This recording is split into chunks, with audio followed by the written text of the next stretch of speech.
tem um deste? Sou louca pelo meu. Na verdade, adoro todas as minhas coisas. Já se perguntou de onde vêm todas as coisas que compramos e para onde vão quando nos desfazemos delas? Não conseguia deixar de pensar nisso, por isso quis saber mais sobre o assunto. E os livros diziam que as coisas se deslocam ao longo de um sistema. Da extração, para a produção, para a distribuição, para o consumo e para o tratamento de lixo. Isso tudo se chama a economia de materiais. Bem, estudei um pouco mais. Eu passei 10 anos viajando pelo mundo atrás de pistas de onde vêm as nossas coisas e para onde vão. E sabe o que eu descobri? Esta não é toda a história. Falta muita coisa nessa explicação. Em primeiro lugar, neste sistema parece que está tudo bem, sem problemas. Mas, na verdade, é um sistema em crise, porque trata-se de um sistema linear, e nós vivemos num planeta finito, e não se pode gerir um sistema linear num planeta finito, indefinidamente. Em todas as suas etapas, este sistema interage com o mundo real. A vida real não acontece numa página em branco. Interage com sociedades, culturas, economias, o ambiente, e durante as etapas a vida vai se chocando contra seus limites. Limites que aqui não vemos porque o diagrama está incompleto. Então voltemos atrás para preencher alguns espaços e ver o que falta. Uma das coisas mais importantes em falta são as pessoas. Sim, pessoas. As pessoas vivem e trabalham em todas as etapas desse sistema, onde algumas são um pouco mais importantes que outras, algumas têm maior poder de decisão. Quem são elas? Comecemos pelo governo. Meus amigos dizem que eu devia usar um tanque para simbolizar o governo, e isso é uma realidade em muitos países, e cada vez mais também no nosso. Afinal, mais de 50% dos nossos impostos vão para os militares. Mas vou usar uma pessoa para simbolizar o governo, porque acredito nos valores e na visão de que o governo deve ser das pessoas, pelas pessoas, para as pessoas. A função do governo é olhar por nós, cuidar de nós. Esse é o seu trabalho. Depois vem as corporações. O que leva as corporações a parecerem maiores que o governo é porque elas são maiores que o governo. Atualmente, entre as 100 maiores economias da Terra, 51 são corporações. À medida que as corporações foram crescendo, em tamanho e poder, assistimos a uma pequena mudança no governo, como se estivessem mais preocupados com o bem-estar deles do que com o nosso. Muito bem, então vejamos o que mais falta nessa imagem. Começaremos pela extração, que é uma palavra pomposa para exploração de recursos naturais, que por sua vez é uma palavra pomposa para destruir o planeta. A verdade é que cortamos as árvores, arrebentamos as montanhas para extrair os metais, consumimos toda a água e exterminamos os animais. Aqui enfrentamos o nosso primeiro limite. Estamos ficando sem recursos naturais. Estamos utilizando demasiados materiais. Sei que isto pode ser difícil de ouvir, mas é a verdade. Por isso temos que lidar com isso. Durante apenas as 3 últimas décadas, foram consumidos 33% dos recursos naturais do planeta. Desapareceram. Cortamos, minamos, perfuramos e destruímos o planeta tão depressa que estamos debilitando a capacidade do planeta para sustentar o nosso modo de vida. Onde eu vivo, nos Estados Unidos, resta-nos menos de 4% da nossa floresta original. 40% dos cursos de água estão impróprios para o consumo. E o nosso problema não é apenas estarmos utilizando demasiados recursos, mas o fato de estarmos utilizando mais do que a nossa parte. Temos 5% da população mundial, mas usamos 30% dos recursos mundiais. Se todos consumissem ao ritmo dos Estados Unidos, precisaríamos de 3 a 5 planetas. E sabem uma coisa? Só temos um. Então, a resposta do meu país a essa limitação é simplesmente ir tomar dos outros. Este é o terceiro mundo, que alguém dirá tratar-se apenas de uma expressão para designar o local para onde foram as nossas matérias-primas. E o que é que acontece? A mesma coisa, destruição do local. 75% das zonas de pesca do planeta estão sendo exploradas ao máximo ou além da sua capacidade. Desapareceram 80% das florestas originais do planeta. Só na Amazônia perdemos 2.000 árvores por minuto, o equivalente a um campo de futebol por minuto. Então, e as pessoas que vivem aqui? Bem, de acordo com esses sujeitos, eles não são donos desses recursos, mesmo que vivam lá há gerações. Não são donos dos meios de produção, nem compram muitas coisas. Nesse sistema, quem não possui nem compra muitas coisas não tem valor. A seguir, as matérias-primas seguem para a produção, onde utilizamos energia para misturar químicos tóxicos com recursos naturais para produzir produtos contaminados com tóxicos. Há atualmente no comércio mais de 100.000 químicos sintéticos. Apenas um punhado foi testado para avaliar o seu impacto na saúde, e nenhum foi testado em relação aos impactos sinérgicos na saúde, ou seja, a interação com todos os outros químicos aos quais estamos expostos diariamente. Por isso, desconhecemos o impacto total deles na saúde e no ambiente. Mas sabemos uma coisa: os tóxicos entram e saem. Enquanto continuarmos a introduzi-los nos nossos sistemas de produção industrial, continuaremos a inserir esses tóxicos nos produtos que levamos para nossas casas, trabalho e escolas, e claro, para nossos corpos. Como os BFRs, ou retardantes de incêndio à base de brometo, que tornam as coisas mais resistentes ao fogo, mas são super tóxicos. São neurotóxicos, ou seja, tóxicos para o cérebro. O que é que estamos fazendo usando esses químicos? Apesar disso, os usamos em nossos computadores, eletrodomésticos, sofás, colchões e até alguns travesseiros. Sim, pegamos nossos travesseiros, os revestimos com neurotoxinas, levamos para casa e dormimos por 8 horas com eles. Não sei, mas acho que num país com tanto potencial, poderíamos ter uma maneira melhor de evitar que as cabeças peguem fogo à noite. Sabia que essas toxinas vão se acumulando ao longo da cadeia alimentar e se concentram nos nossos corpos? Sabe qual é o alimento do topo da cadeia alimentar com o nível mais elevado de químicos tóxicos? O leite materno. Isto significa que os menores membros das nossas sociedades, os nossos bebês, recebem as maiores doses de químicos tóxicos das suas vidas a partir do leite das suas mães. Não acha que é uma incrível violação? A amamentação deveria ser o mais importante ato humano de nutrição. Deveria ser algo sagrado e seguro. A amamentação continua a ser o melhor e as mães devem amamentar, mas nós deveríamos proteger esse ato. Eles deviam protegê-lo. Eu pensava que zelavam pelos nossos interesses. As pessoas que mais sofrem com esses produtos químicos são os trabalhadores das fábricas. Muitos são mulheres em idade reprodutiva que trabalham com toxinas que afetam a gestação, carcinogênicos e muito mais. Agora eu pergunto: que tipo de mulher em idade reprodutiva trabalharia no emprego deste, exposta a estas toxinas, a não ser uma mulher sem outra alternativa? Essa é uma das maravilhas desse sistema. A erosão dos ecossistemas e economias locais aqui garante um fluxo constante de pessoas sem alternativas. No mundo, há 200 mil pessoas por dia se deslocando de ambientes que as sustentaram ao longo de gerações para cidades, onde muitas vivem em bairros de lata, à procura de emprego, por mais tóxico que seja. Não só os recursos são desperdiçados ao longo desse sistema, mas também pessoas, comunidades inteiras são desfeitas. Sim, as toxinas entram e saem. Muitas delas saem das fábricas em produtos, e muitas mais saem como subprodutos, ou poluição, e estamos falando de muita poluição. Nos Estados Unidos, as indústrias admitem liberar mais de 1.800.000 quilos de químicos tóxicos por ano. Deve ser muito mais, porque isso é o que eles admitem. Trata-se de outro limite, porque quem quer ver e respirar 1.800.000 quilos de químicos tóxicos por ano? Então o que eles fazem? Mudam as fábricas poluidoras para o estrangeiro, para poluir outros países. Mas, surpresa, grande parte dessa poluição volta para nós trazida pelo vento. E o que acontece depois de todos os recursos naturais serem transformados em produtos? Passam por aqui, para a distribuição, o que significa vender todo o lixo contaminado com toxinas o mais rápido possível. Aqui, o objetivo é manter os preços baixos, com as pessoas comprando os produtos em constante movimento. Como eles mantêm os preços baixos? Pagam salários baixos aos trabalhadores das lojas e restringem o acesso aos seguros de saúde sempre que podem. Tudo se resume em exteriorizar os custos. O verdadeiro custo da produção não se reflete no preço. Em outras palavras, não pagamos aquilo que compramos. Outro dia estive pensando nisto. Ia a caminho do trabalho e queria ouvir as notícias. Por isso entrei numa loja para comprar um rádio. Encontrei um pequeno rádio verde engraçado que custava $4,99. Na fila do caixa pensei, como $4,99 podem refletir o custo da produção e transporte desse rádio até ele chegar nas minhas mãos? O metal deve ter sido extraído na África do Sul. O petróleo provavelmente do Iraque. O plástico produzido na China e talvez montado por uma criança de 15 anos numa fábrica do México. $4,99 não paga nem o aluguel do espaço ocupado na prateleira, nem parte do salário do empregado que me atendeu, ou as viagens de navio e caminhão que o rádio fez. Foi assim que eu percebi que eu não paguei o valor do rádio. Então, quem pagou? Estas pessoas pagaram com a perda do espaço dos seus recursos naturais.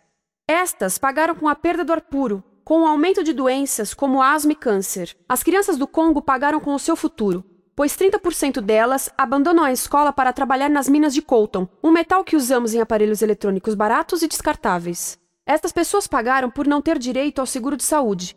Ao longo desse sistema, pessoas contribuíram para que eu comprasse o rádio por $4,99, mas essas contribuições não são registradas por nenhum contabilista. É isto que eu quero dizer com exteriorizar o verdadeiro custo de produção. E isso nos leva à seta dourada do consumo. O coração do sistema, o motor que impulsiona. É tão importante proteger esta seta que se tornou prioridade daqueles dois sujeitos. É por isso que após o 11 de setembro, quando nosso país estava em choque, o presidente Bush poderia ter sugerido fazer luto, rezar, ter esperança, mas não, ele disse para fazermos compras. Compras! Nos tornamos uma nação de consumidores. Nossa principal identidade passou a ser de consumidores. Não mães, professores, agricultores, mas consumidores. Nosso valor é medido e demonstrado pelo quanto contribuímos para esta seta. Quanto consumimos. Não é isso que fazemos? Compramos, compramos, compramos. Manter os produtos circulando. E como circulam? Sabe qual a porcentagem dos produtos que circulam através desse sistema que ainda são usados 6 meses depois da venda na América do Norte? 50%? 20%? Não, 1%. 1. Em outras palavras, 99% das coisas que nós cultivamos, processamos, transformamos, 99% das coisas que percorrem o sistema são lixo em menos de 6 meses. Como é que podemos gerir um planeta com esse nível de rendimento? Mas não foi sempre assim. Hoje, o consumidor médio americano consome o dobro que há 50 anos. Pergunte à sua avó. No tempo dela, a boa gestão, a engenhosidade e a poupança eram valorizados. Então, como é que isso aconteceu? Bem, não aconteceu simplesmente. Foi planejado.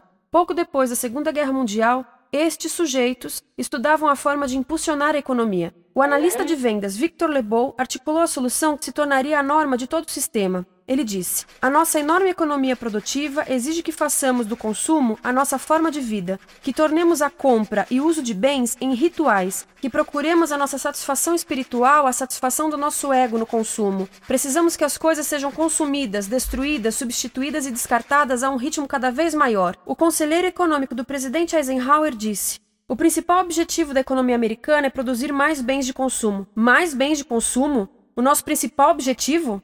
Não é providenciar cuidados médicos, ou educação, ou transportes seguros, ou sustentabilidade, ou justiça? Bens de consumo? Como é que eles nos fizeram adotar esse sistema de forma tão entusiástica? Bem, 2 das suas estratégias mais bem-sucedidas são a obsolescência planejada e a obsolescência perceptiva. A obsolescência planejada é uma outra forma de dizer criado para ir para o lixo.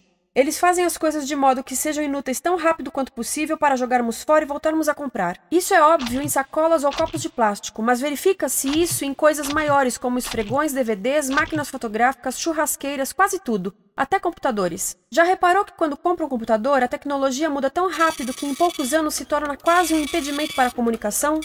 Fiquei curiosa e abri um desses computadores para ver o que tinha dentro, e descobri que a peça que se muda a cada ano é apenas uma pecinha no canto. Mas não se pode mudar apenas essa peça, porque cada nova versão tem um formato diferente. Tem que jogar tudo fora e comprar um novo. Estive lendo sobre o design industrial da década de 50, quando a obsolescência planejada começou a aparecer. Esses designers eram muito claros sobre o assunto. Chegavam a debater quão rápido conseguiam que um aparelho avariasse, mas de modo que o consumidor mantivesse fé suficiente para ir comprar outro. Foi tão intencional, mas as coisas não avariam suficientemente rápido para manter essa seta funcionando.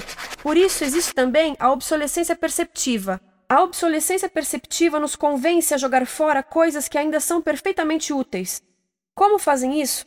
Mudam a aparência das coisas. Por isso, se comprou suas coisas há alguns anos, todos percebem que você não tem contribuído para essa seta. E como o nosso valor depende da nossa contribuição para essa seta, isso pode ser embaraçoso. Por exemplo, se eu tiver o mesmo monitor de computador gordo e branco na minha mesa por 5 anos e a minha colega tiver comprado um computador novo, ela vai ter um monitor plano brilhante que combina com o computador, com o celular e até com as canetas. Ela parece estar operando uma nave espacial e eu pareço que tenho uma máquina de lavar na mesa.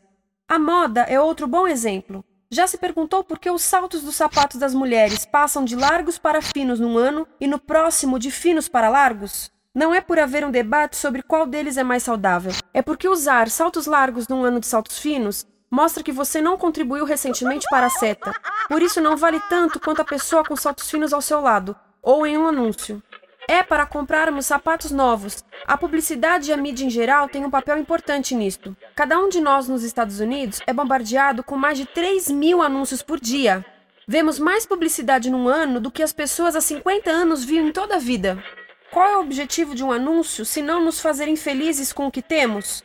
Por isso, nos dizem 3.000 vezes por dia que o nosso cabelo está errado, nossa pele, nossa roupa, nossos móveis, nossos carros, nós estamos errados. Mas tudo se resolve se formos às compras. A mídia também ajuda a esconder tudo isto e isto. Por isso, a única parte da economia que vemos são as compras. A extração, produção e envio para o lixo acontecem fora do nosso campo de visão. Por isso, nos Estados Unidos, temos mais coisas do que tivemos antes, mas pesquisas mostram nossa felicidade declinando. Nossa felicidade teve seu pico na década de 50, a mesma época em que a febre consumista explodiu. Coincidência interessante. Acho que sei o porquê. Temos mais coisas, porém menos tempo para o que realmente nos faz felizes. Amigos, família, tempo livre. Estamos trabalhando mais do que nunca. Analistas dizem que não temos tão pouco tempo livre desde a sociedade feudal. E sabem quais são as duas atividades que mais fazemos no pouco tempo livre que temos?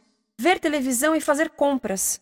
Nós, americanos, passamos 3 a 4 vezes mais tempo comprando do que os europeus. Assim, nessa situação ridícula, vamos trabalhar talvez em 2 empregos, e quando chegamos em casa exaustos e sentamos no sofá novo para ver televisão, os anúncios dizem que não prestamos, então vamos às compras para nos sentirmos melhor. Depois trabalhamos mais para pagar o que compramos e chegamos em casa mais cansados, vemos mais televisão que nos diz para fazermos compras outra vez. E estamos nesse ciclo de trabalhar, ver, comprar, e podíamos simplesmente parar. Então, no final, o que acontece a todas essas coisas que compramos? Nesse ritmo de consumo, não cabe tudo em casa, apesar do tamanho médio das casas ter duplicado nesse país desde os anos 70. Vai tudo para o lixo, e isso nos leva ao tratamento do lixo. Essa é a parte da economia de materiais que conhecemos melhor, porque nós temos de levar o lixo até a esquina. Cada americano produz 2 quilos de lixo por dia, o dobro do que fazíamos há 30 anos. Todo esse lixo ou é despejado num aterro, que é um grande buraco no chão, ou ainda pior, primeiro é incinerado e depois despejado no aterro. As duas formas poluem o ar, o solo, a água, sem esquecer que alteram o clima. A incineração é realmente ruim. Lembra daqueles tóxicos da fase da produção? Bem, queimar o lixo libera esses tóxicos no ar. Pior ainda, produz supertóxicos novos, como a dioxina. A dioxina é a substância mais tóxica feita pelo homem, e os incineradores são a principal fonte de dioxina. Isso significa que podemos parar a principal fonte da mais tóxica substância conhecida e feita pelo homem, simplesmente parando de queimar o lixo. E podemos parar hoje. Algumas empresas não querem criar aterros e incineradores aqui. Por isso, também exportam os resíduos. Então, e a reciclagem? A reciclagem ajuda? Sim, a reciclagem ajuda. Ela reduz o lixo nessa extremidade e depois reduz a pressão para minerar e colher mais nessa extremidade. Sim, todos devemos reciclar, mas reciclar não é o suficiente. Reciclar nunca será suficiente por 2 razões. Primeiro, o lixo que vem das nossas casas é apenas a ponta do iceberg. Para cada saco de lixo que deixamos na esquina, 70 sacos de lixo são criados anteriormente, só para fazer o lixo desse saco que deixamos na esquina. Assim, mesmo que pudéssemos reciclar 100% do lixo das nossas casas, não se chegaria ao coração do problema. Além disso, grande parte do lixo não pode ser reciclado, ou porque contém demasiados tóxicos, ou porque é criado de início para não ser reciclável, como aquelas caixas de suco, que têm as camadas de metal, papel e plástico, todas coladas. Não dá para separar essas camadas para reciclá-las. Como se vê, é um sistema em crise. Por todo o percurso, estamos batendo em limites, do clima em mudança ao decréscimo da felicidade. Simplesmente não está funcionando. Mas a parte boa de um problema tão generalizado é haver tantos pontos de intervenção.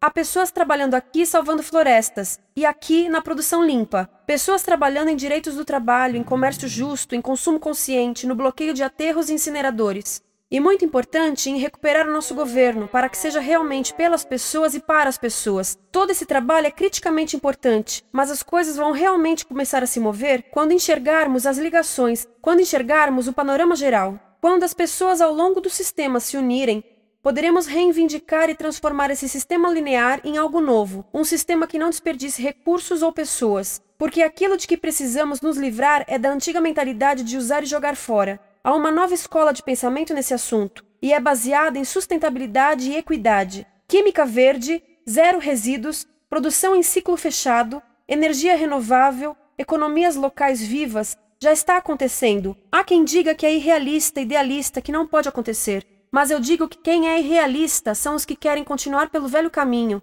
Isso é que é sonhar. Lembre-se que a velha forma não aconteceu por acaso. Não é como a gravidade que temos que conviver. As pessoas a criaram, e nós também somos pessoas. Por isso, vamos criar algo novo.